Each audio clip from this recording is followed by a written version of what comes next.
Il y a une blague comme ça, il faut connaître.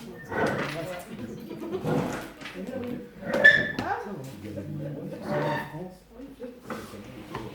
récemment, il y a eu le Covid.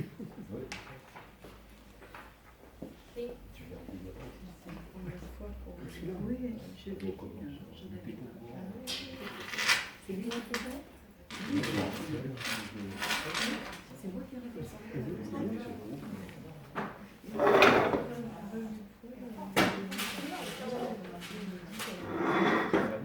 C'est pas la peine.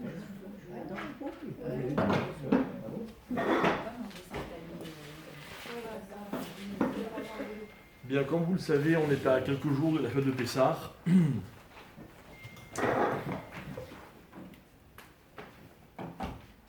Et on est également, depuis 4 jours, on est dans le mois de Nissan. Le mois de Nissan, c'est le mois qu'on appelle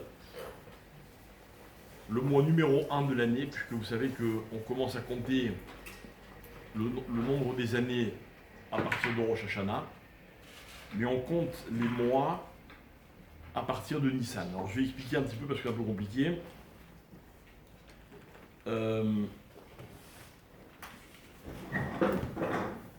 La fête de Sukkot, par exemple, okay, c'est au mois de Tishri, n'est-ce pas? Le mois de Tishri, c'est le 7e mois de l'année. Si on voit depuis Nissan, Nissan, Iyar, Sivan, Tammuz, Av, Elul, Tishri, c'est le 7e mois. Donc la date de la fête de Sukkot, qui tombe le 15 Tishri, dans la Torah, elle est écrite de la façon suivante: Sukkot sera le 15e jour du 7e mois. Ok? La fête de Pessah, dites-moi la date, c'est le 15e jour du... Bravo. Ok? En fait, tout cela vient d'une discussion dans la Gemara, dans laquelle on essaye de définir à quelle période de l'année le monde a été créé. Est-ce que vous connaissez la date de la création du monde? Non? 25 et 2, hein. Bravo. Premier avis, la création du monde a commencé le 25 Elul. 25, 26, 27, 28, 29, premier Tishri. Premier Tishri, c'est donc le 6e jour de la création de l'homme. Ok? Premier avis. Un deuxième avis dans la Gemara dit non. Le monde a été créé au mois de Nissan. Donc en fait, ça commencera le 25 Adar. Et tout ce que nous, on a dit à propos de Tishri, de Rosh Hashanah, en fait, c'est au début du mois de Nissan. Donc récapitulons. Le monde a-t-il été créé en Nissan ou le monde a-t-il été créé en Tishri? Voilà quel est l'objet de cette discussion dans la Gemara.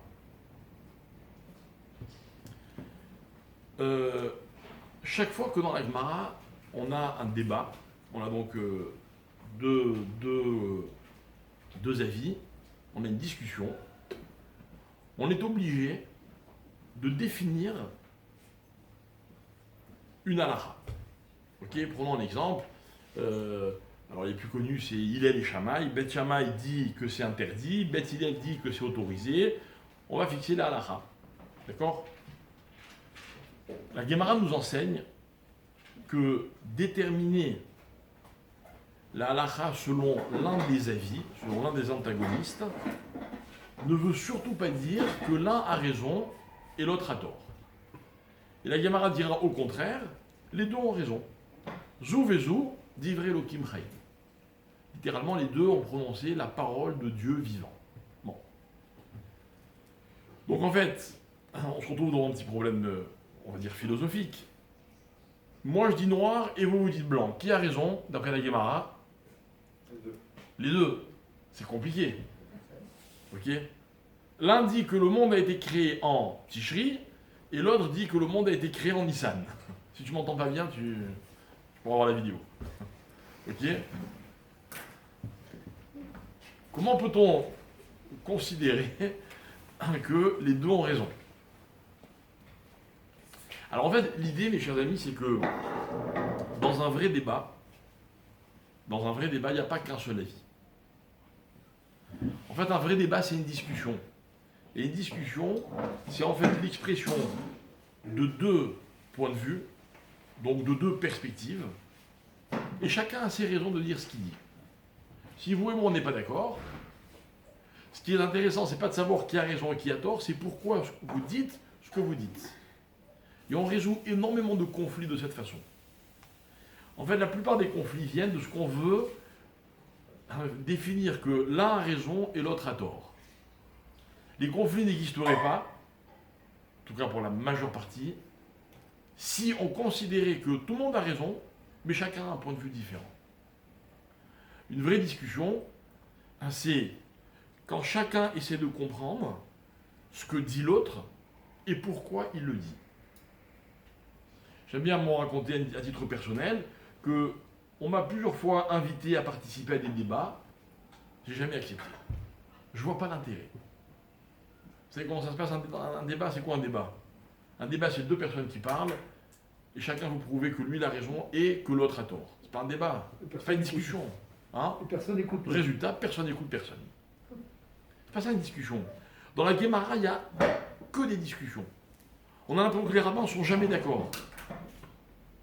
Mais ce qui est intéressant, c'est que chacun va essayer de comprendre l'autre. Donc, ce sont des discussions intéressantes. Ok? Pour reprendre l'exemple de Beth Hillel et Beth Shammai, que j'aime beaucoup citer, on dit que quand il y a une discussion entre Hillel et Shammai, en général, la halakha est comme Hillel, dans la quasi-majorité des cas. Sauf à 18 exceptions que rapporte la Guémara. Ok? Pourquoi la halakha est comme Beth Hillel plutôt que comme Beth Shammai? Pourquoi depuis quand la halakha c'est comme celui qui est plus cool? Bravo. Techniquement, ils sont plus nombreux. Or là, en général, on pense toujours vers la majorité. Mais il y a d'autres explications. Et notamment, ce que dira la Guémara, c'est que, en fait, lorsqu'il y a une discussion entre Hillel et Shammai, vous remarquerez, si vous la croisez dans le Talmud, que l'avis de Shammai est toujours cité en premier. On apprend de là que Hillel ne donnait jamais son avis avant d'avoir écouté et compris ce que disait Shammai. D'accord? Voilà comment on a raison dans la vie. On a raison quand on écoute l'autre, on le prend en compte, puis après on dit ce qu'on a à dire. Alors, dans la discussion que je suis en train de vous citer, est-ce que le monde a été créé en Tishri ou est-ce que le monde a été créé en Nissan? Ce qui pourrait paraître une discussion de moindre importance. Hein. Qu'est-ce que ça change? En fait, il y a un débat qui est beaucoup plus intéressant et personnellement, je dirais même qu'il est passionnant. Le mois de Tishri, c'est le début de l'hiver. Le mois de Nissan, c'est le début de l'été. Dans l'année juive, grosso modo, il y a deux saisons. Enfin, la saison froide et la saison chaude. Ok, quand vous le voyez dans la prière, il y a deux versions. Version été, version hiver. Ok? Enfin, la petite phrase qu'on rajoute ou qu'on réduit en été. Été, hiver. La discussion va être la suivante. Est-ce que le monde a été créé au début de l'hiver? Ou est-ce que le monde a été créé au début de l'été? C'est pas pour savoir quelle tenue on va devoir porter, ok? Mais nos maîtres vont nous expliquer que, en fait, la nature fonctionne sur deux modes. Il se passe quoi dans la nature pendant l'hiver? Vous avez déjà regardé les arbres, les champs? Qu'est-ce qui se passe? Hein? J'entends pas. Les feuilles tombent. Quoi encore? Rien. Rien. La nature, elle est à l'arrêt en hiver, n'est-ce pas? Dès que les beaux jours arrivent, qu'est-ce qui se passe? Ah ben, tout refleurit, et puis finalement, la nature, elle recommence à produire. Voilà, dimanche dernier, comme beaucoup, on a fait la prière des arbres, qu'on dit tous les ans au mois de Nissan, et c'était magnifique, les arbres en fleurs et tout, la nature qui se réveille, magnifique. Alors on va expliquer la chose suivante. Pendant tous les mois d'été, la nature produit. Pendant tous les mois d'hiver, ne me dites surtout pas que la nature ne fait rien. La nature reçoit. Elle reçoit la pluie, elle reçoit ce qui va lui permettre de créer un potentiel. Ok? Ok? Donc, récapitulons. Pendant 6 mois d'hiver, la nature crée son potentiel. Pendant 6 mois d'été, la nature exploite son potentiel. Et là, nous avons une discussion dans la Gemara qui est la suivante. On considère que lorsque Dieu a créé le monde, il a en fait créé l'existence. Qu'est-ce que l'existence? Est-ce que l'existence, c'est avoir un potentiel? Ou est-ce que l'existence, c'est exploiter un potentiel? Est-ce que je n'existe que lorsque j'exploite ce potentiel? Lorsque je produis grâce à toutes mes facultés, à toutes mes capacités? Ou est-ce que j'existe même quand je n'exploite pas, mais je suis en préparation? Je suis en train de me construire. Vous voyez, s'il s'agissait d'un individu, d'un être humain, on pourrait poser la question de la façon suivante.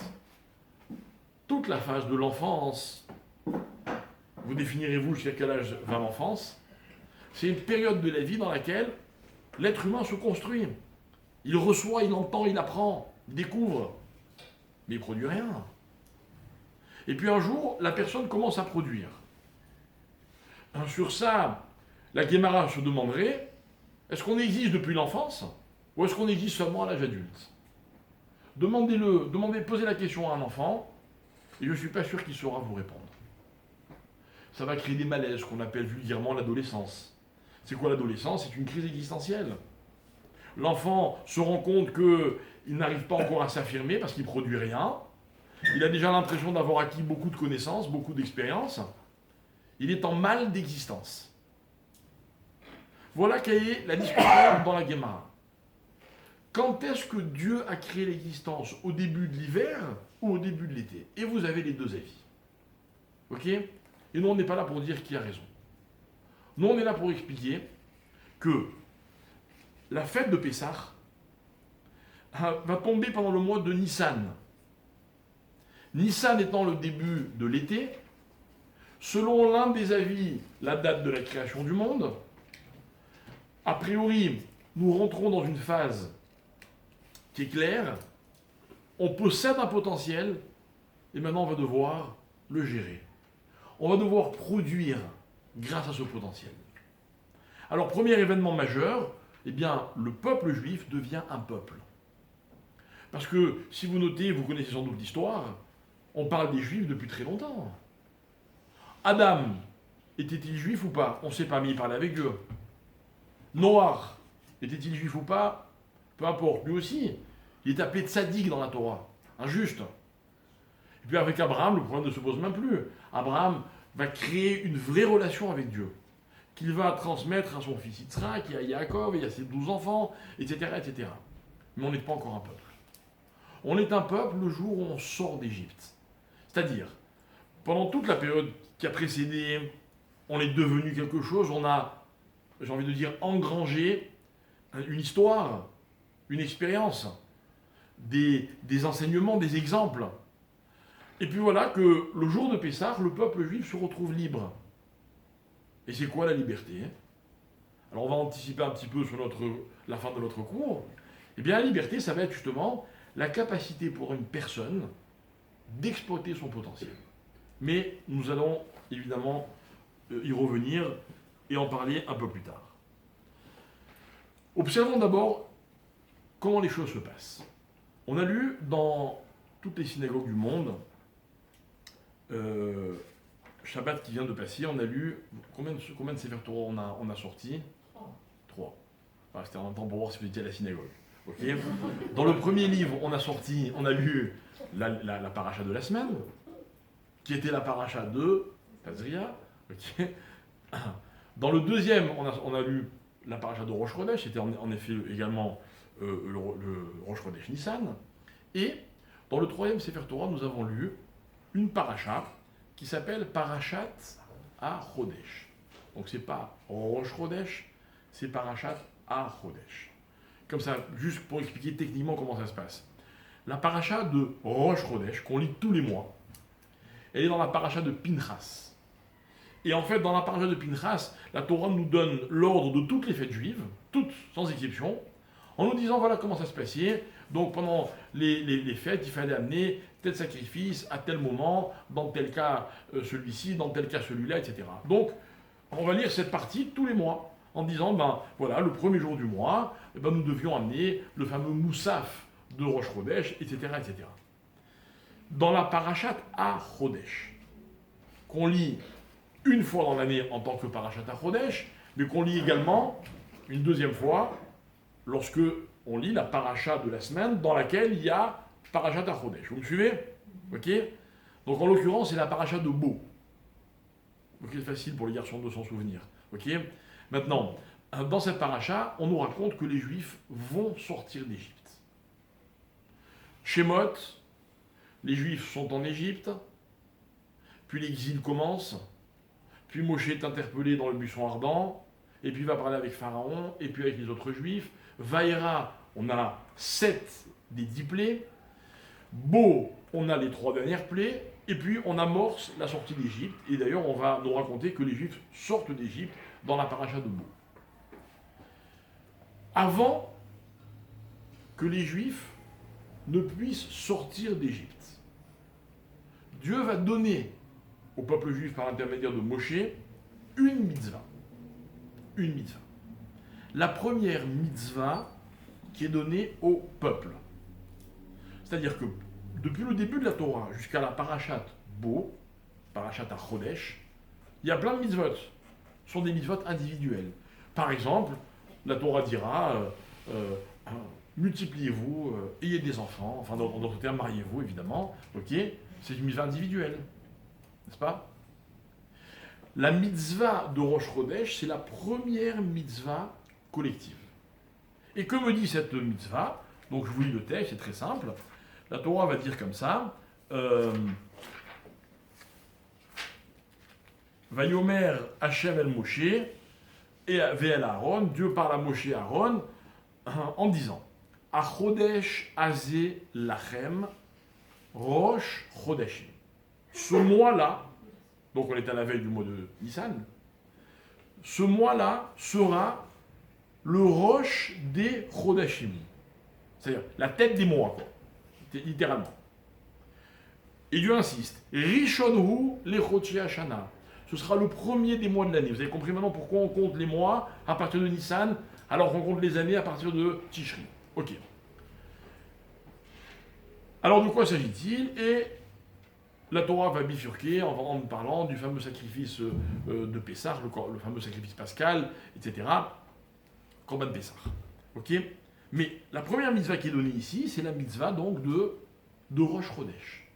Et en fait, dans le Talmud, les Rami vont énormément développer c'est quoi la mitzvah de Rosh Chodesh. Alors la mitzvah de Rosh Chodesh, très simplement, pour juste qu'on sache de quoi on parle, la mitzvah de Rosh Chodesh, c'est que tous les mois, lorsque la nouvelle lune apparaît, le Sanhédrin, donc le tribunal rabbinique, avait l'obligation de décréter le nouveau mois. Et en fait, comme le cycle lunaire dure 29 jours, 11 heures et environ 30 minutes, okay, on était toujours à cheval entre 29 et 30 jours. Et on ne savait jamais à l'avance si le mois en cours allait durer 29 jours ou allait durer 30 jours. En d'autres termes, on ne savait pas si le prochain Rosh Chodesh allait être dans 30 jours ou dans 31 jours. Et on l'attendait. Et lorsque le Sanhédrin recevait le témoignage de 2 personnes qui avaient aperçu l'apparition de la nouvelle lune, donc la renaissance de la lune, alors on décrétait que ce jour-là, c'était Rosh Chodesh. Ok? Et donc on était le 1, donc ça pouvait être ou bien le 30 du mois, on décidait que ce soir allait être Rosh Chodesh, donc ça pouvait être ou le 29e jour, ou le 30e jour, bref, en fonction de ça, on fixait la durée du mois. De nos jours, le calendrier a été préétabli, le Sanhédrin, malheureusement, pour l'instant, n'existe pas encore, donc les usages ont un petit peu disparu. Mais ils sont écrits, ils sont expliqués, et tout cela vient de ce verset qui nous dit « A Chodesh Azeh Lachem Rosh Chodeshim ». Ok, ça c'était pour la partie technique. Maintenant revenons à l'idée. Alors, regardez, je vous fais une petite introduction. La mitzvah que la Torah vient de nous prescrire, je l'ai dit, c'est la première mitzvah qui est donnée au peuple juif, en tant que peuple. D'accord? Je fais un petit retour en arrière et je reviens au début de la Torah. Sur le mot, c'est quoi le premier mot de la Torah? Rappelez-moi. Bereshit. Bereshit bara Elokim. Au commencement, Dieu a créé. Rashi, qui est le commentateur le plus étudié sans doute et la référence des commentaires sur la Torah, comme premier commentaire sur la Torah, va poser une question en demandant la chose suivante. Pourquoi est-ce que la Torah commence par Bereshit bara Elokim, au commencement Dieu a créé, et elle aurait dû commencer, la Torah, quand? À Chodesh Hazelachem, dans la mitzvah de Rosh Chodesh. Ok? Première explication de la question. Alors rappelez-vous une deuxième règle super importante. Tout à l'heure on a expliqué la règle des discussions dans la Gemara, on a dit pourquoi tout le monde avait raison, que chacun devait comprendre le point de vue de l'autre. Une autre règle qu'on a l'habitude de citer parce qu'elle m'est très chère, c'est que dans le Talmud, dans l'étude de la Torah, il y a toujours des questions et des réponses. Ok? S'il vous est arrivé une fois de poser une bonne question, mais une vraie question, hein, pas genre quelle heure il est ou qu'est-ce que vous avez dit, non, une vraie question. Vous noterez que même après la réponse, la question reste légitime. En d'autres termes, une réponse n'efface pas une question, à condition que la question soit bonne. Ok? Je vais vous donner un exemple tout de suite. Rashi demande pourquoi la Torah commence par Bereshit et non pas par Achodesh. Pourquoi? Quel est le sens de sa question à Rashi? Alors Rashi, d'abord, expliquons-la très simplement sa question. Rashi dit, mais la Torah n'est pas un livre d'histoire. De Bereshit jusqu'à la sortie d'Égypte, c'est que des histoires. Et Adam a dit ceci à sa femme, ou plutôt sa femme a dit, Chava a dit ceci à son mari, et Noach s'est disputé avec les gens de sa génération, et Abraham et Sarah, et Abraham et Ishmaël et Yitzhak, c'est des histoires. Ah, là maintenant la Torah devrait commencer. Quand? Lorsque la Torah nous raconte la première mitzvah qui est donnée au peuple juif. Finalement, c'est ça le message de la Torah, non? Reprenez-moi si je me trompe. Mais la Torah n'est pas un livre d'histoire, c'est un livre de mitzvot. C'est un livre qui est censé nous prescrire ce qu'on doit faire et pas faire. Donc pourquoi autant d'histoires? Vous connaissez la réponse de Rashi? Elle est magnifique. Elle est tellement actuelle. Rashi dit parce qu'un jour, les nations viendront réclamer la terre d'Israël en disant on était là avant vous. Et nous, qu'est-ce qu'on pourra leur répondre? Mais qui a créé le monde? Dieu. Donc le monde appartient à qui? À Dieu. Et qui a décidé que la terre d'Israël appartenait aux Juifs? C'est Dieu, il fait ce qu'il veut. Vous avez compris la réponse? Avec ça, on pourrait mettre court à tant de débats. Voilà la question et la réponse de Rashi. On était jusqu'à présent, mes chers amis, dans ce qu'on appelle en hébreu le pshat. Le pshat, c'est l'explication simple. Simple. Mais quand on étudie la Torah, il y a toujours le pshat, donc l'explication simple, et il y a toujours un peu plus.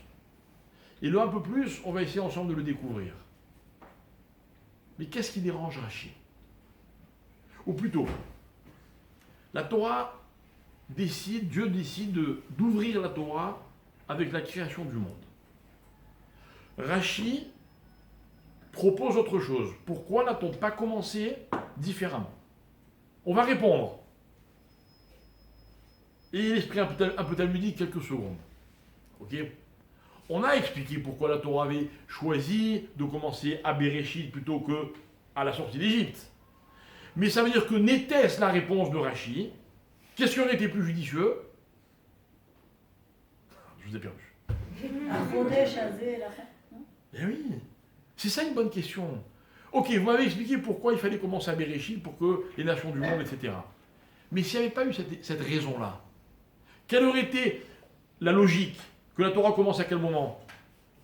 À la mitzvah. C'est-à-dire que la question de Rashi, elle subsiste. Il a raison, Rashi.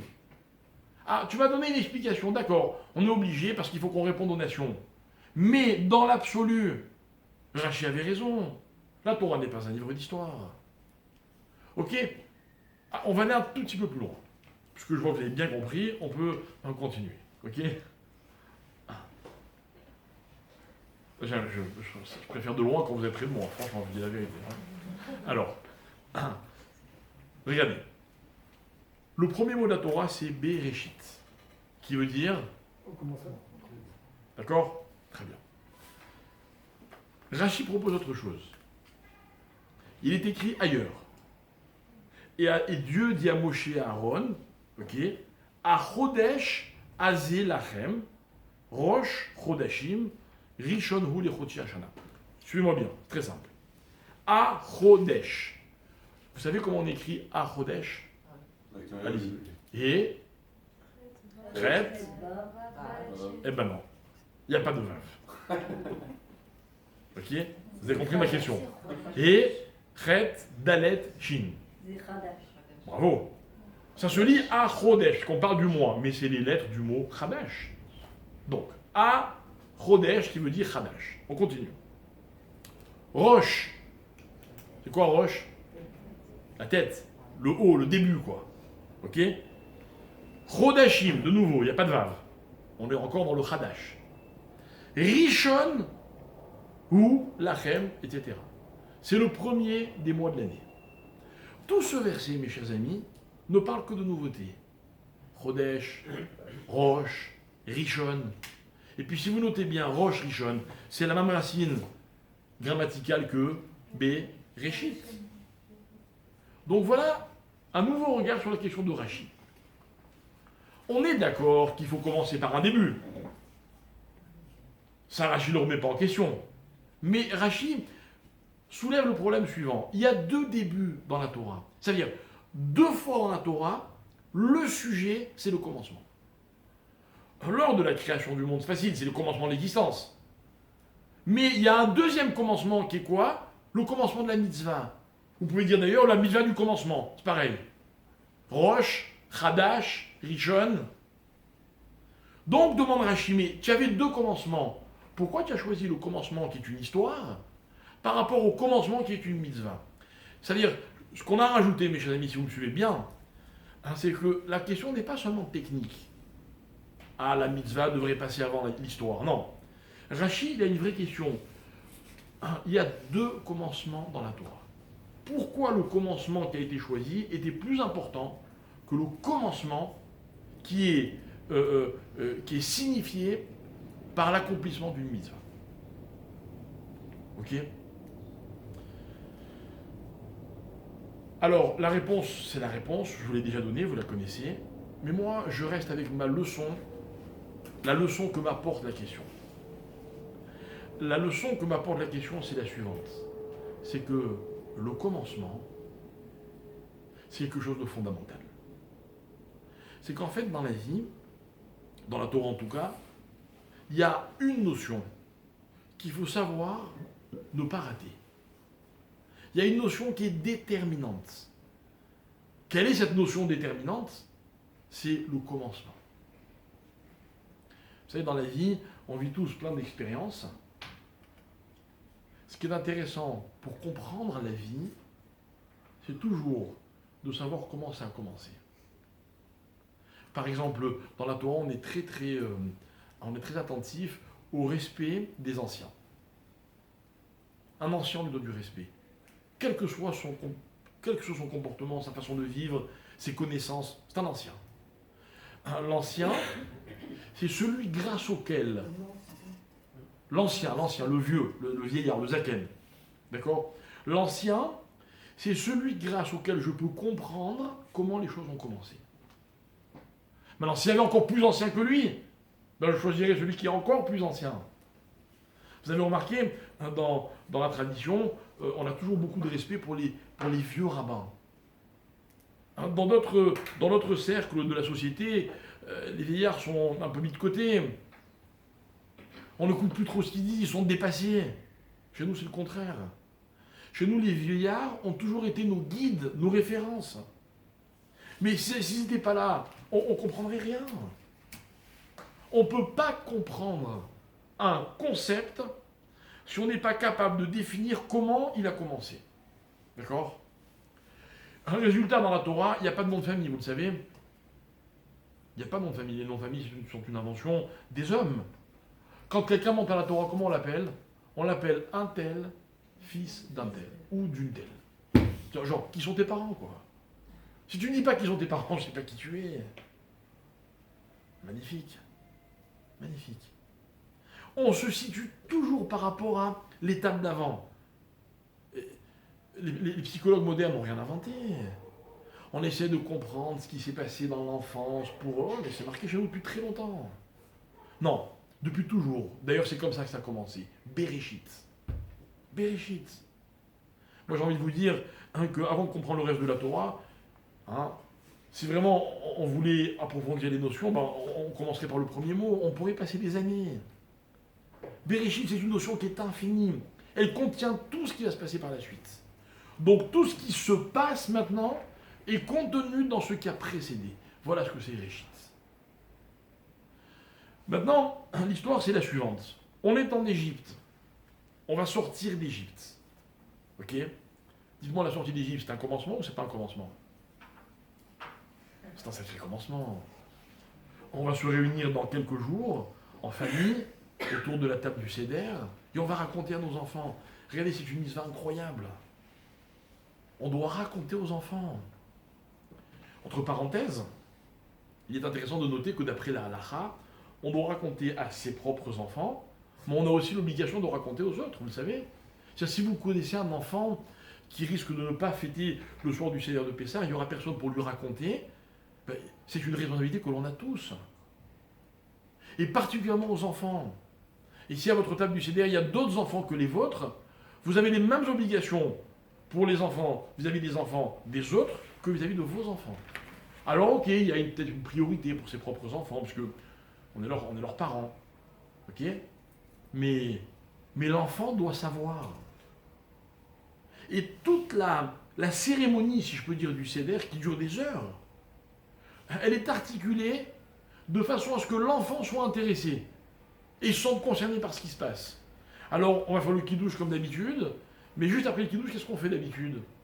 D'habitude, on se lave les mains, on fait un étilat, motzi, puis on mange le pain. Bon, là, ça va pas être le pain, ça va être la matzah. D'accord? Et là, qu'est-ce qu'on fait le soir du Seder de Pessah? On prend un morceau de céleri, qu'on va tremper dans de l'eau salée. Pourquoi de l'eau salée? Parce que ça nous rappelle les larmes qu'ont versées les Juifs en Égypte. Mais pourquoi le céleri? Pourquoi on mange le céleri, vous savez? C'est bon, on l'a trempé dans l'eau salée. Combien d'amertume? Non, mes chers amis, la raison d'être du céleri, le karpas, du soir du Seder de Pessah, c'est pour que les enfants posent la question. Pourquoi on mange du céleri? Jamais on mange du céleri en début de repas trempé dans de l'eau salée. Non, le problème que nous avons, c'est que comme nos enfants savent déjà tout, donc ils ne posent pas de questions. C'est un vrai problème. C'est un vrai problème. C'est pour ça que les Chachamim ont institué dans la Haggadah un passage qui s'appelle Manishtana et qu'on doit faire chanter aux enfants. Parce qu'il faut que les enfants posent des questions. Parce que les enfants, vous pouvez leur raconter tout ce que vous voulez. Mais s'ils n'ont pas de questions, c'est-à-dire qu'ils ne sont pas impliqués, quoi. Vous saviez ça? Pourquoi dans la Guémara il y a tellement de questions? Parce que quand quelqu'un pose une question, c'est que déjà il est avec nous, quoi. Moi j'avais un jour une jeune fille qui venait à mes cours pendant des années. Elle avait je ne sais pas combien de cahiers qu'elle avait remplis en écoutant les cours. Ok? Vraiment, elle était assidue, sérieuse, elle comprenait, elle était intelligente, tout ce que vous voulez. Non, tu m'applaudiras à la fin du cours. Ok? Ouais, moi aussi. Vous avez compris. Laisse-moi croire. Alors, un jour, je lui ai fait un reproche. Un reproche. Je lui ai dit, dis-moi, t'as jamais de questions sur les cours? Elle me dit, ben non, c'est clair. Je fais, non, c'est pas clair. C'est un problème. C'est un problème. On peut pas comprendre complètement si on n'a pas une question. Pourquoi? Pas parce qu'il faut qu'il y ait quelque chose qui soit incompris, non. Parce que la question, c'est l'expression de l'intérêt. Donc le soir du Seder de Pessah, les enfants, on veut qu'ils posent des questions. Je ne sais pas si on fait ça chez vous, mais chez nous, on prend le plateau, et et on le tourne sur la tête de tout le monde, et tout le monde est persuadé, c'est ça qui va nous porter chance tout au long de l'année, ça va être magnifique. Vous avez raison. C'est pour que les enfants demandent pourquoi on fait ça. Hein. Et c'est vrai qu'ils adorent ce moment, les enfants. C'est chez les Sfaradim, ça. Ah, il n'y a pas que des Sfaradim. Les Ashkenazim, ils pas le plateau. Alors ils font quoi, les Ashkenazim? Mais je sais pas, faut demander à Laurent. Qui est Ashkenaz dans la salle? Non, mais les Ashkenazim, c'est ce qu'ils font, ils dévoilent une partie de la matzah. Nous aussi, d'ailleurs, on le fait. Hein? Ah bon? Ah ouais. Et on dit, ah voilà. Et pareil, les enfants demandent pourquoi. Et d'après certains usages ashkénazes, je ne dis pas que la Torah séfarade tunisienne, on prend le plateau et on le met au bout de la table. Pareil, c'est le même principe. Peu importe, faites ce que vous voulez. Faites ce que vous voulez, l'année sera douce et belle et ça ne changera rien du tout. À une condition, c'est que les enfants se sentent impliqués. Ah, et s'il n'y a pas d'enfants, comment on fait? Eh bien que les adultes se sentent impliqués. Vous comprenez, il faut qu'on se raconte. Il faut qu'on sache d'où ça vient tout ça là. J'ai envie de vous dire, comment voulez-vous qu'on commence l'année avec toutes les mitzvot et toute la Torah qu'on va découvrir tout au long de l'année si on ne comprend pas comment ça a commencé? Alors voilà. Les Juifs sont en Égypte. 210 ans d'esclavage. 10 plaies. Enfin 9 et demi parce qu'on est à la veille de la 10e plaie. Et Dieu dit à Moshe Aaron, je vais le dire avec mes mots, hein, vous voulez sortir d'Égypte? Sûrement qu'ils répondraient oui. Alors Dieu leur dirait, eh bien il faut faire une mitzvah. Quelle mitzvah? Rosh, Chodesh, Rishon. Là il faut qu'on démarre. Il faut qu'on crée un début, un commencement. Et en créant ce commencement, eh ben, vous allez pouvoir sortir d'Égypte. Alors voilà mes chers amis, ce que je voulais qu'on comprenne, et on va le développer dans un instant, c'est que, évidemment, et c'est pas une vérité de la palisse, c'est beaucoup plus profond, c'est que tout commence par un commencement. Ok? Alors vous allez me dire, ok, c'est logique. C'est logique. Au début de chaque chose, il y a un commencement. Non, non. C'est pas ça que je suis venu vous dire depuis Jérusalem. Je suis venu vous dire que si vous voulez que ça commence, c'est bien, il faut créer un commencement. Voilà le véritable enjeu de l'histoire. Comment créer des commencements? Et je conclurai tout à l'heure en expliquant que le commencement, on va se le garder jalousement. On va considérer dans notre tradition, dans la Torah, dans le langage de nos maîtres que je vais vous citer tout de suite, que le commencement, c'est un concept juif. C'est la Torah qui nous l'enseigne. Je ne parle pas de commencement comme quelqu'un, par exemple, qui déménagerait. Ah, il habite dans un nouvel endroit, il démarre. Non, non, on ne parle pas de ça. Trop facile, ça. Vous avez des gens constamment, pour créer un renouveau, ils changent de maison, ils changent de voiture, ils changent de vêtements, ils changent de plein de choses, d'accord? Et ils croient que ça va redémarrer. Pas du tout. Pas du tout. Au contraire, le génie du commencement, c'est de ne pas avoir besoin, j'ai envie de dire, d'un décor qui s'appellerait commencement, mais de créer qui s'appellerait un commencement. Le commencement, on va lui donner un autre nom, le vrai nom. Le vrai nom du commencement, vous savez ce que c'est? C'est Chadash, ce qui est nouveau. Vous aimez la nouveauté? Ouais, tout le monde aime la nouveauté. Bon, c'est vrai que on la redoute aussi un petit peu, vous voyez. On n'a pas toujours l'inconnu. Mais en réalité, la nouveauté, le Chadash, il est porteur d'une énergie incroyable. Cette énergie, elle va nous permettre de réaliser un tas de choses. Et bien souvent, parce que quelque chose est Chadash, est nouveau, alors je trouve l'énergie, la force de réaliser certaines choses. Magnifique. Et si j'ai pas de Chadash, comment je fais? Où je trouve cette énergie? Alors vous n'êtes pas venus pour rien ce soir. On va essayer ensemble de comprendre comment créer cette énergie.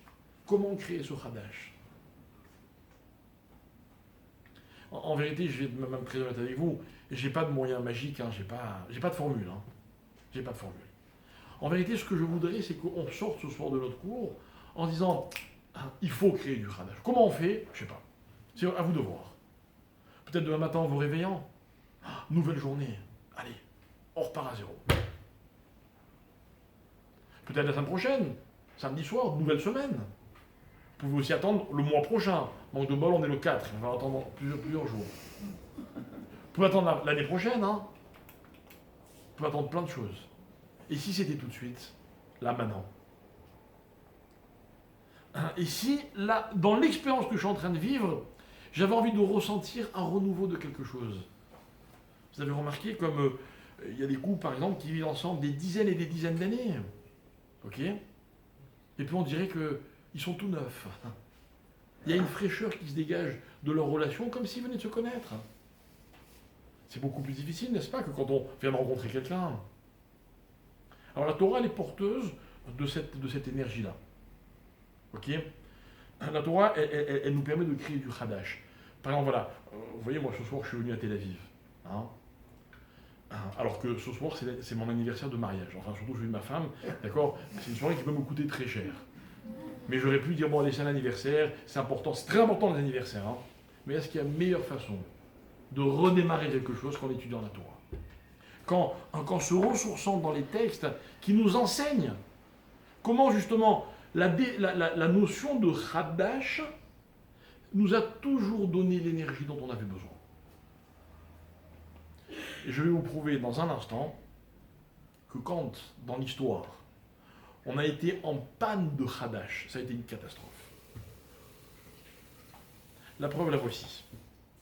On est à la veille de la sortie d'Égypte, n'est-ce pas? Pour pouvoir sortir d'Égypte, la liberté, la naissance du peuple juif, Akadosh Baruch Hu nous donne une mitzvah, une seule. Une seule. Cette mitzvah s'appelle Hadash. Chodesh.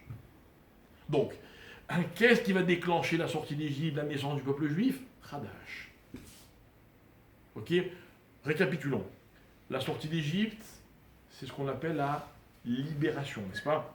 Ce qu'on va dire à Kippour, on va dire Zeman Cherutenu, le temps de la liberté, de la libération. Qu'est-ce qui va déclencher la liberté? La mitzvah qui s'appelle Hadash. La question que je voudrais vous poser, c'est pour qu'il y ait une libération, il faut qu'il y ait un exil, n'est-ce pas? Qu'est-ce qui a déclenché l'exil? Je viens de vous expliquer qu'est-ce qui va déclencher la liberté. Mais qu'est-ce qui a déclenché l'exil? Encore une fois, il faut savoir comment ça commence pour pouvoir aborder l'expérience convenablement. Bon, on veut se débarrasser de l'exil. Imaginons que l'exil soit maintenant, admettons. Je ne parle pas d'exil géographique, je parle d'exil en général. Comment se débarrasser? Comment se débarrasser de l'exil en comprenant qu'est-ce qui a déclenché l'exil? Pouvez-vous me dire, selon la Torah évidemment, qu'est-ce qui a déclenché l'exil égyptien? Comment? Alors attention. Alors attention. Il faut que je vous explique d'abord la question, parce qu'il faut que ce soit une vraie question. Je ne vous demande pas de me raconter des faits. Vous pouvez me dire, oui, ben c'est parce que Yosef a été vendu par ses frères. J'aurais pu commencer par ça. Vous auriez pu me dire parce qu'il est devenu roi, parce que la famine, parce que... Non, ça c'est des faits, c'est des histoires, ça c'est pas ça qui m'intéresse. Non. D'ailleurs, regardez. Yosef est vendu par ses frères, c'est vrai. Mais il devient vice-roi d'Égypte. Il sauve le monde, notamment l'Égypte. C'est pas l'exil, quoi, vous voyez. Géographiquement, on n'est pas là où on devrait être, mais on se porte bien. Et Jacob descend avec ses enfants, la Torah nous raconte, ils sont 70, et avec les années, ils se multiplient, etc. Ils sont super respectés en Égypte. C'est pas de l'exil, ça. Allez demander aux Juifs français ou américains, vous êtes en exil? Vous diront, géographiquement peut-être, mais on est très bien. On est respecté, on est presque même admiré dans certains pays. Bon, par-ci par-là, il y a un jeune qui se fait agresser, puis écrasé par un tram. Bon, c'est pas grave, ça, c'est un fait divers. Hein? Ben oui. Mais ils vivent très bien, ils n'ont pas le sentiment d'être en exil. C'est ce qui se passe en Égypte. Mais, un jour, ça change. Bravo. Alors, regardez bien. On reprend le début de l'histoire de l'Égypte. On est dans la paracha de Shemot. Okay, début du 2e livre de la Torah. La Torah me dit, voici le nom des enfants de Yaakov qui sont descendus en Égypte, elle me les cite, etc. Magnifique, tout se passe merveilleusement bien, du premier verset jusqu'au 7e verset inclus. Et puis la Torah, elle fait un arrêt. Il y a un petit espace dans le parchemin, et puis on commence quelque chose de nouveau. Voilà comment ça commence. Vayakom, Meler, Hadash al-Mitzrayim. Un nouveau roi, littéralement, se lève sur l'Égypte. Et la Torah précise, il n'a pas connu Yosef. Et moi je vous demande, c'est possible? Est-ce qu'on peut ne pas avoir connu Yosef? À l'époque où Yosef vient de mourir depuis... Il vient de mourir, d'accord? C'est possible? C'est impossible. C'est impossible. Yosef, c'est je sais pas moi, c'est le Charles de Gaulle, le Napoléon, le roi Louis, tous les Louis que vous voulez. C'était tout ça à la fois. Il a sauvé l'Égypte. C'est un héros. Comment on peut dire qu'il n'a pas connu Yosef? Non. Rachid va me dire, non, il a fait comme s'il ne connaissait pas Yosef. Pourquoi? Parce qu'il était Hadash. Incroyable. Incroyable. Je vous repose la question, qu'est-ce qui a déclenché l'exil égyptien? Allez, Hadash. Un nouveau roi. Vous voyez la nouveauté, ce que ça peut faire? La nouveauté, c'est-à-dire que tout peut changer, quoi. Tout peut changer. Donc, un nouveau roi, ah mais il n'est pas nouveau, il s'appelle aussi Pharaon, il sait très bien ce qui vient de se passer, non mais il a fait comme s'il était nouveau. Pas mal, hein? Vous voyez de quoi sont capables les hommes? Un homme est capable un jour de dire, allez, vous savez quoi? Tout est nouveau, on oublie tout ce qu'il y a eu avant. Voilà ce que je vous disais tout à l'heure. Mais, il y a un chacham qui s'appelle le Chidouché Harim, qui est un très grand sadique, l'amour de Gour, pour une question. Alors, regardez comme la question, elle a l'air naïve, hein. Regardez comment elle est posée, comment elle est formulée. Le Chidouché Harim demande, mais d'où les Égyptiens connaissaient ce concept de Hadash? C'est un concept juif. D'où ils savent, d'où ils connaissent ça? C'est-à-dire qu'il part du principe que, en fait, sans la Torah, c'est impossible de dire, tiens, tu sais quoi, je change rien, mais tout est nouveau. C'est une philosophie que la Torah a inventée. D'où les Égyptiens la connaissent. Voilà la question du Chidouché Harim. Vous la kiffez ou pas, c'est vous qui voyez, moi j'adore. J'adore. C'est que, en fait, j'apprends de ce maître à quel point l'enseignement de la Torah est puissant. En d'autres termes, lui, il a compris de la Torah qu'on peut faire du Hadash quand on veut. Comme l'Égyptien. Sauf qu'il se demande d'où l'Égyptien le savait, quoi. Il va donner une réponse qui est terrible. Et je voudrais qu'on l'étudie ensemble, cette réponse. Terrible. Il va répondre comme ça, et après j'explique. Il va répondre que les Égyptiens ont volé le Hadash aux Juifs. D'accord? C'est-à-dire qu'à l'origine, c'était un concept juif. Et bien les Égyptiens nous l'ont pris. En voler, c'est moi qui dis. Hein. En tout cas, ils l'ont appris des Juifs. Et écoutez bien. Écoutez bien, j'extrapole un petit peu parce que ce qu'il dit, il avait une raison de le dire. Moi, ce que ça évoque pour moi, je vais le partager avec vous. En fait, les Juifs se retrouvent étrangers sur une terre qui n'est pas la leur. Ils habitent chez un peuple dont ils ne sont pas issus, mais ils arrivent avec une certaine richesse, avec des valeurs, avec des notions, avec une culture, une philosophie, appelez ça comme vous voulez. Et un jour, les nations qui ont hébergé le peuple juif vont apprendre et se servir de ce que les Juifs leur ont appris. Jusque-là, c'est facile, c'est normal. J'ai rien inventé. C'est Actuel. Mais on va aller un tout petit peu plus loin. Et vous savez comment les Égyptiens l'ont appris des Juifs? C'est très simple. Et en même temps, c'est dramatique. C'est parce que les nations récupèrent ce que les Juifs abandonnent chez eux. Vous avez compris? Ça veut dire que nous, on a perdu un peu de notre Hadash. Alors les Égyptiens ont récupéré ce Hadash. Vous voyez, si ça avait été de l'argent, c'est facile à comprendre. Mais ce que je veux qu'on comprenne, c'est que au niveau de la culture, au niveau des valeurs, c'est aussi valable et aussi simple à comprendre que lorsqu'il s'agit d'une possession matérielle. Et le Chidouché Harim va s'inspirer et se reposer sur un texte du Midrash Rabbah dans Shemot, qui raconte quelque chose qui n'a rien à voir. Le verset disait à l'instant, Vayamot Yosef, et Yosef est mort, Vechol Echav, et tous ses frères, Vechol Adoraou, et toute cette génération. Et vous savez ce qui s'est passé à ce moment-là? On avait un peuple qui n'avait plus de maître, qui n'avait plus de référence, qui n'avait plus de guide. C'est très important d'avoir un guide. Vous savez que nos maîtres dans les Pirkei Avot, Maxime des Pères, disent assez les harav, il faut avoir un rave, un maître. On a toujours besoin d'un exemple, d'une référence, d'un enseignement, d'une réponse. Il faut savoir se faire un rave. C'est pas évident, hein? Vous savez que le meilleur rave est celui qui ne dira pas toujours ce que j'ai envie d'entendre. Mais si je choisis que c'est mon rave, ben je l'écoute.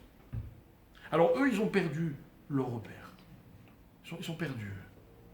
Et le Midrash raconte que, à cause de cela, ils vont abandonner certaines mitzvot. Savez-vous, peut-être, quelle est la mitzvah la plus importante que les Juifs n'ont pas accomplie pendant tout le temps de leur exil égyptien? Rosh Chodesh. Ah, n'hésitez pas encore. La Brit Mila, bravo. Comment on sait? Il a peur de quoi? Alors, c'est vrai que ça se passe au même moment, mais c'est pas marqué explicitement que les Égyptiens avaient d'autres moyens de savoir que les petits garçons juifs étaient nés. Non, on le sait un peu plus tard, lorsque Moshe va parler avec Pharaon, et qu'il va lui dire on va aller dans le désert. Le Midrash raconte que Pharaon dit à Moshe n'y allez surtout pas. J'ai vu dans les astres beaucoup de sang juif couler dans le désert. Et Pharaon était persuadé que les Juifs devaient mourir dans le désert. Il était sincère. Et Moshe lui dit non, c'est pas le sang des Juifs qui vont mourir, c'est le sang de la Brit Mila que l'on va célébrer dans le désert. Et le Midrash raconte que le jour où les Juifs sont sortis d'Égypte, Moshe Rabbeinu a circoncis tout le peuple juif. Ah, alors pourquoi ils ont arrêté, c'est autre chose. Alors ils ont arrêté la circoncision, sûrement, ou bien par rapport à ce que tu as dit, ou parce qu'ils voulaient peut-être juste, s'intégrer. Oui, ça fait un peu... la circoncision, c'est... D'accord? Mais les Égyptiens, ils n'étaient pas circoncis. Je sais pas. Non, je veux dire à 13 ans. Non, peut-être, je sais pas, mais c'est pas du tout la discussion. Vous savez quoi? Oubliez la Mila. Oubliez la Mila. Vous savez ce qu'on va retenir? Une seule chose. C'est que les Juifs ont décidé d'abandonner une mitzvah. Pas n'importe laquelle. Comment s'appelle la mitzvah de la circoncision en hébreu? Redites-moi. Alors, traduisez-moi l'expression précisément. Alliance de la Mila, du prépuce. Ok? Très bien. Pourquoi alliance? Pourquoi alliance? Et pourquoi cette mitzvah-là? Pourquoi c'est ça l'alliance? Pourquoi l'alliance, c'est pas, je sais pas moi, le Shabbat, ou moi je pourrais essayer une alliance aussi, mais pourquoi c'est pas les téphilines ou manger cachère? Alors il y a un tas d'explications, encore une fois, je ne veux pas qu'on étudie la Mila, c'est pas le sujet de notre cours. Je veux qu'on comprenne quelque chose. Je veux qu'on comprenne que dans l'accomplissement de la mitzvah, il y a ce qui s'appelle une alliance. Ok? Voilà, vous faites des mitzvot, vous en faites une, sans doute. Sachez que cette mitzvah, entre vous et Hachem, entre vous et Dieu, c'est une alliance. C'est quoi une alliance? Un pote. Ah, c'est bon. Bravo. Et donc, c'est un engagement. Merci. C'est un engagement. Vous vous êtes déjà engagé à quelque chose? Ouais. Un engagement, c'est quand je me lie à une personne, et voilà ce que je vais faire. Et je suis obligé de le faire. D'accord? Alors, regardez, je vais vous faire un aveu. Le côté le plus traumatisant de la Torah, c'est le côté obligation. C'est vrai, la Torah dit que des belles choses. Que des belles choses.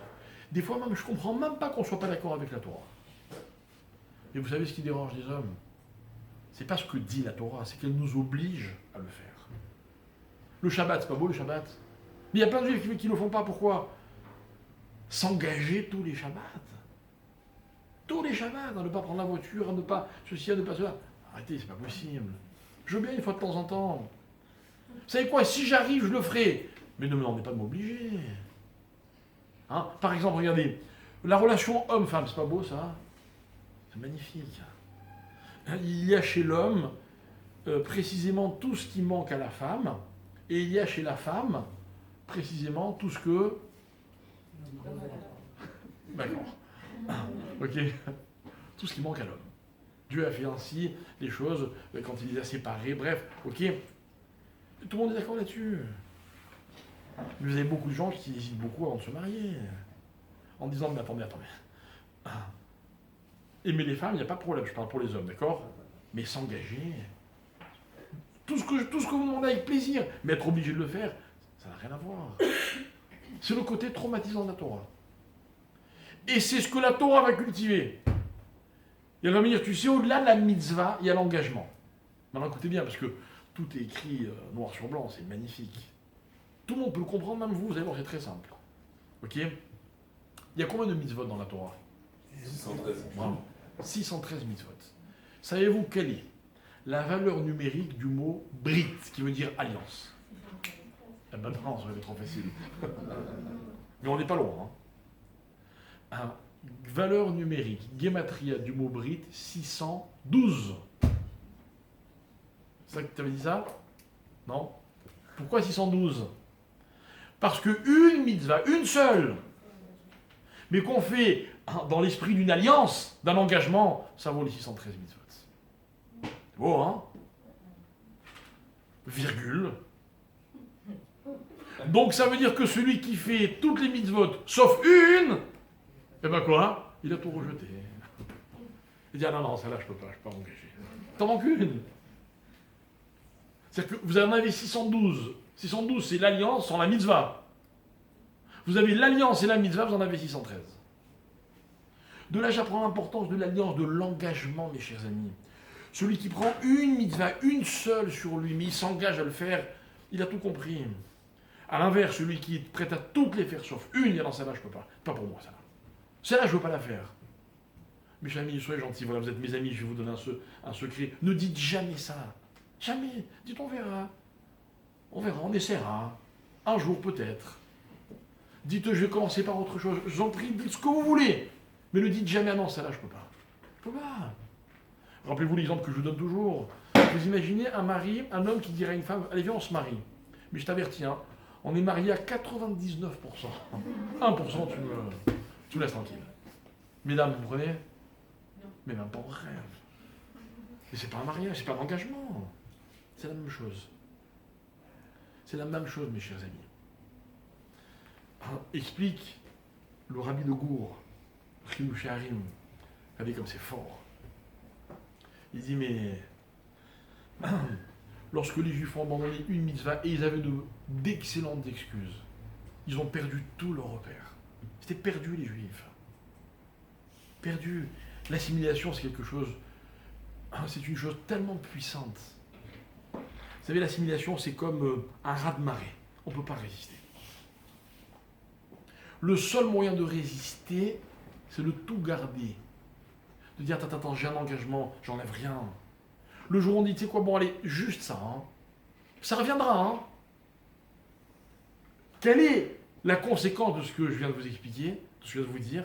Regardez la conséquence, c'est que toute l'énergie qui est comprise dans les mitzvot que la Torah nous propose, lorsque les Juifs les abandonnent ces énergies, vous savez qui c'est qui en profite?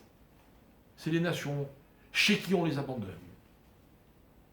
Il va faire un constat dramatique. Là où les Juifs se sont assimilés, ils ont renforcé les nations contre nous. Contre nous. Voilà, mes chers amis. Le problème juif, le problème antisémitisme, vous savez ce que c'est? C'est ça. Hein, c'est qu'on donne aux nations l'énergie de lutter contre nous. Parce que les énergies, on les avait, elles étaient à nous. Moi, j'ai jamais dit que la Torah, c'était meilleur que... Je le pense, mais je ne le dis pas. D'accord? Mais par contre, la Torah, elle est unique. La Torah, c'est des opportunités qu'on trouve nulle part ailleurs. Moi, je vous dis toujours, 613 mitzvot. c'est 613 challenges. C'est 613 moyens de découvrir de quoi je suis capable. C'est ça l'énergie, mes chers amis. L'énergie, tout le monde la contient. Même les gens les plus amorphes sont bourrés d'énergie, ils ne le savent pas, c'est tout. Ou aussi ils le savent, ils n'exploitent pas. Résultat, ils ne sont pas performants. Pas dans le sens résultat, dans le sens d'être entreprenant. Mais la Torah qui me propose des mitzvot constamment, il n'y a pas une seconde sans mitzvah. Hein. Le côté contraignant, je n'ai pas besoin de vous l'expliquer. Mais finalement, ce sont des sources d'énergie considérables. Et chaque fois que j'en abandonne une, eh bien, cette énergie, elle va quelque part. Eh bien, lorsque les Juifs étaient en Égypte, c'est les Égyptiens qui ont récupéré ces énergies. Ils ne sont pas fous, les Égyptiens. On n'a jamais dit que c'était un peuple idiot, jamais. C'est un peuple incroyablement cultivé, intelligent. Ils ont même su s'inspirer des Juifs. C'est marqué en un mot dans la Torah, Vayakom Meler Chadash. Parce que le vrai sens d'une mitzvah, c'est cela. Je vais vous donner des exemples comme ça, rapide. Tous les jours, mais tous les jours, hein, il faut réciter le schéma, vous savez ça? Tous les jours. Et pas qu'une fois par jour, 2 fois par jour. Regardez ce que dit le schéma, c'est absolument fabuleux. Le schéma il dit comme ça, tu aimeras l'Éternel, ton Dieu, de tout ton cœur, toute ton âme, etc. Et Ve'ayu adevarim haele, ces choses-là que je t'enseigne, ayom alevavecha. Aujourd'hui, elles seront sur ton cœur. Pourquoi aujourd'hui? Et nos maîtres dans la Gemara vont dire, parce qu'un juif, c'est quelqu'un qui considère que tous les jours, c'est comme s'il venait de découvrir ce qu'il sait déjà. Vous savez qui est Dieu? Si vous vous y habituez, un jour, ça ne vaudra pas grand-chose. Si pour vous, tous les jours, c'est comme si vous veniez de le savoir, vous allez garder cette énergie du début. C'est vrai, quoi. Vous avez des couples qui sont très amoureux l'un de l'autre, et puis quand arrive l'anniversaire du mariage, on fait une magnifique fête, etc. Et le lendemain. Et au cours de l'année, il se passe quoi? C'est ça la vraie question. D'accord? La vraie question, c'est est-ce qu'on est capable de vivre ensemble pendant des années et de garder quelque chose de nouveau en permanence? Vous savez, on parlait des vieux maîtres, des vieux chachamim. On a perdu il y a quelques semaines le fameux Rav Chaim Kanievski, mais malheureusement, ce n'est pas la première fois. Moi, ce qui m'a toujours impressionné chez ces hommes, que j'ai eu l'occasion, le mérite de voir physiquement, c'est que il y a dans leur regard quelque chose d'incroyable, incroyable. Quand ils entendent quelque chose, quand ils parlent à un juif ou quand ils lisent dans un livre, vous avez l'impression qu'ils découvrent le monde. Il y avait un rav qui est nifta il y a quelques années qui s'appelait le rav Steinman.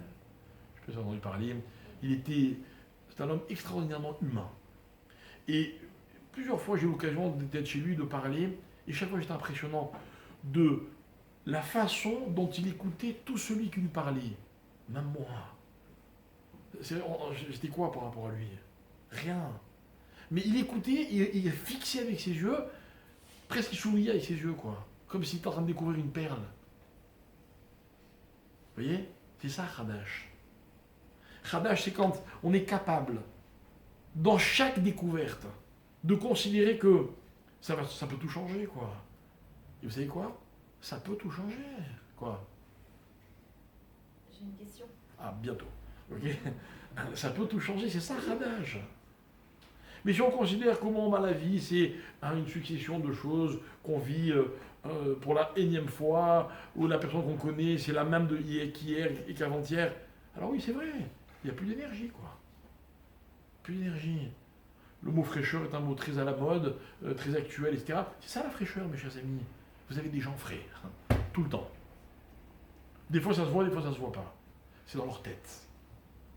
En fait, tout ce qu'ils vivent, ils le vivent avec fraîcheur. Tout ce qu'ils apprennent, on va régénérer cette fraîcheur. Voilà ce que c'est que Chadash. Alors la leçon, elle est magnifique. Lorsque les Juifs veulent sortir d'Égypte, ils sont prêts à sortir d'Égypte, Dieu leur dit, vous manque une chose qui va être déterminante. Une mitzvah qui s'appelle Chadash. Rashi demande, c'est par là que la Torah aurait dû commencer, et voilà mon explication. Moi, n'implique que moi dans ce que je n'implique que moi dans ce que je vais dire. Rashi, en fait, il veut nous faire prendre conscience que cette mitzvah, elle devient la mitzvah facteur commun. Dans cette mitzvah, il y a l'âme de la mitzvah. Une mitzvah, mes chers amis, c'est un geste qu'on accomplit. Ça peut être par obligation, parce que d'ailleurs ça s'appelle mitzvah, qui veut dire ordre. Mais si moi je décide, non, je l'accomplis comme comme une opportunité, comme une chance. Une chance que quoi que dorénavant tout peut changer. Ce sera plus jamais comme avant. Vous imaginez? Vous avez vécu déjà des expériences dans votre vie dont vous pouvez dire, il y avait avant et puis il y a eu après. Hein? Voilà. Voilà ce à quoi la mitzvah nous invite. Mais quoi? J'ai rien fait, des fois une mitzvah, je mets ma main dans la poche, je donne une pièce à... Et je continue, je me suis même pas vraiment rendu compte. J'ai dit une bénédiction en mangeant un fruit, en buvant un verre d'eau. C'est ça une mitzvah? Oui. Oui, si tu es capable de réaliser que cette mitzvah, elle établit entre toi et Dieu une connexion et elle t'amène vers des horizons qui sont beaucoup plus vastes que ceux de la vie courante, oui, évidemment. On ne peut pas le réaliser du jour au lendemain. Mais mes chers amis, c'est ça le but. Ça, c'est la destination. Et rappelez-vous que le thème central de ce qu'on va vivre, c'est la liberté. Nous sommes un peuple d'hommes libres, d'hommes et de femmes libres. Mais c'est quoi la liberté? C'est quoi? Quelle différence y a-t-il entre celui qui est libre et celui qui n'est pas libre? C'est très simple. Celui qui n'est pas libre, c'est celui qui ne voit dans les obligations que des contraintes. Et puis les contraintes, elles s'accumulent, et elles se suivent, et elles s'enchaînent. Et elles font de moi un homme obligé de faire ce qu'il n'a pas choisi de faire. Mais chez nous, dans la Torah, la liberté, c'est quoi? C'est celui qui réalise que tout ce qui est obligation peut devenir un choix personnel. Être libre, c'est pas choisir ce que je fais ou ce que je ne fais pas, c'est choisir que ce que je suis obligé de faire, j'ai envie de le faire. J'ai envie de le faire. Et si vous croyez que c'est impossible, je vous donnerai un tout petit exemple. C'est l'exemple d'une mère, par exemple. Okay? Elle a un enfant. Tout ce qu'elle va faire, elle est obligée de le faire. N'est-ce pas? Mais quand elle le fait pour son enfant, elle ne le voit pas comme une obligation. C'est une obligation. Mais ça lui donne une force considérable.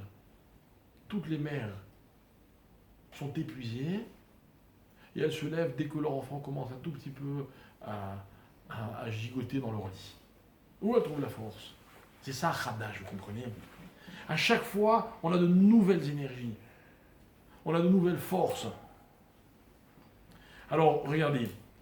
L'existence, c'est quoi? C'est ou bien emmagasiner des énergies, créer un potentiel, c'est-à-dire être dans le concept Khadaj qui dure, un enfant, il a un regard nouveau sur la vie, ça dure des années.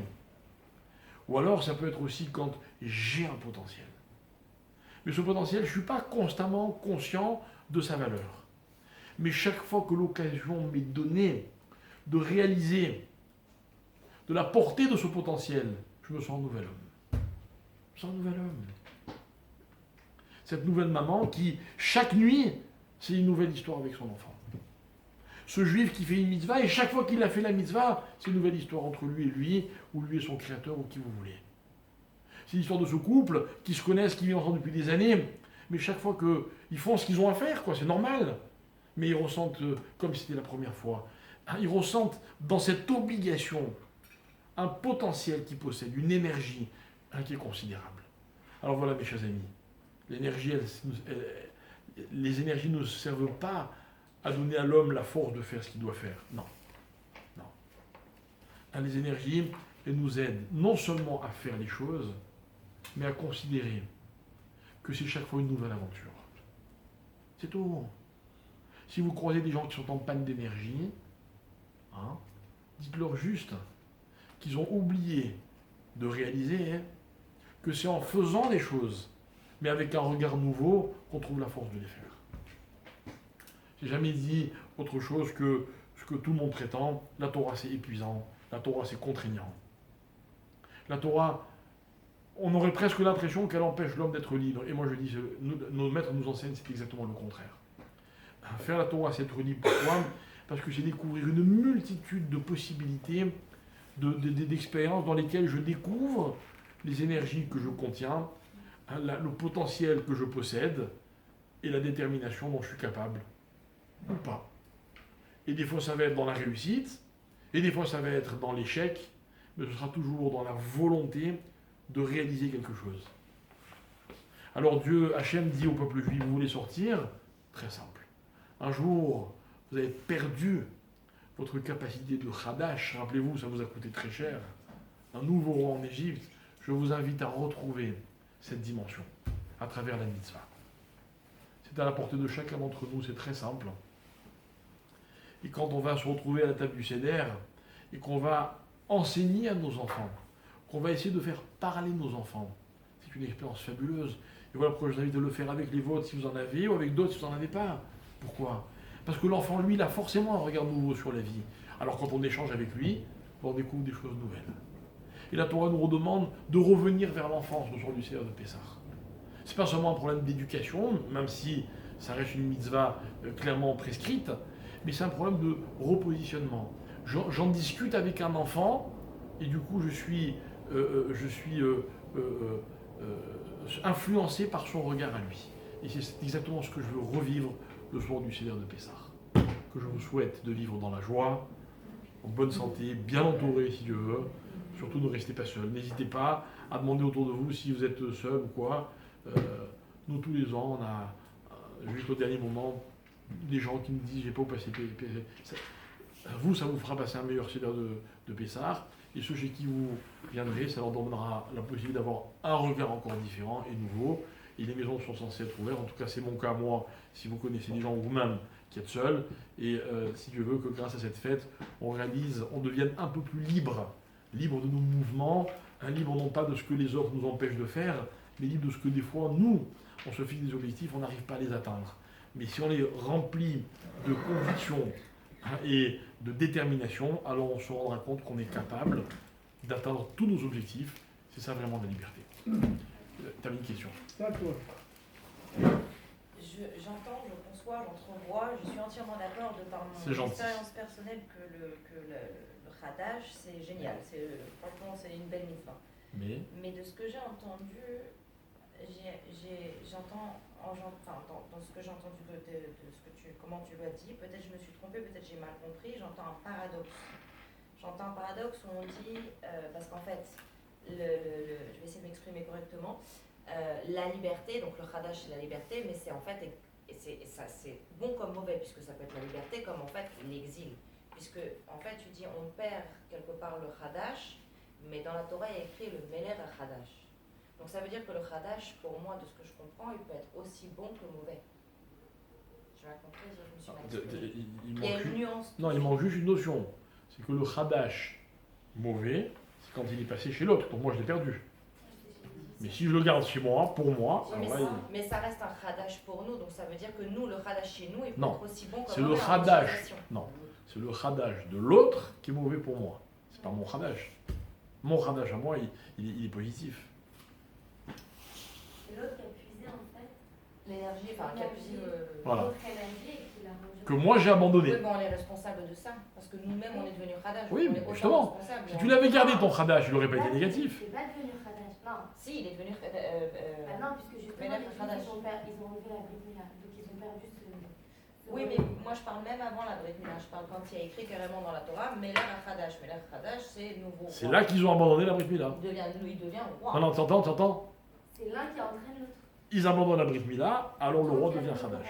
Donc les conséquences d'être Hadash n'est pas forcément bon par suite au fait qu'on l'a mal peut-être. Encore une fois. Quand je reste Hadash, moi, je conserve ma dimension de Hadash, ça ne peut pas être mauvais. Quand je l'abandonne et que quelqu'un d'autre l'utilise, alors là, ça devient mauvais pour moi. Mais c'est normal, moi je l'ai plus. C'est le Hadash de l'autre, c'est pas le mien. Il n'y a pas une prière pour se renforcer dans ce Hadash? Ça peut être un bon truc ça. C'est une très bonne question. Et la réponse, elle ne va pas forcément te plaire, mais toutes les prières qui existent m'aident à être Hadash. C'est le concept même de la prière qu'on dit tous les jours. Voilà, donc je vous donne rendez-vous après Pessah, on communiquera. Exactement. Très bien.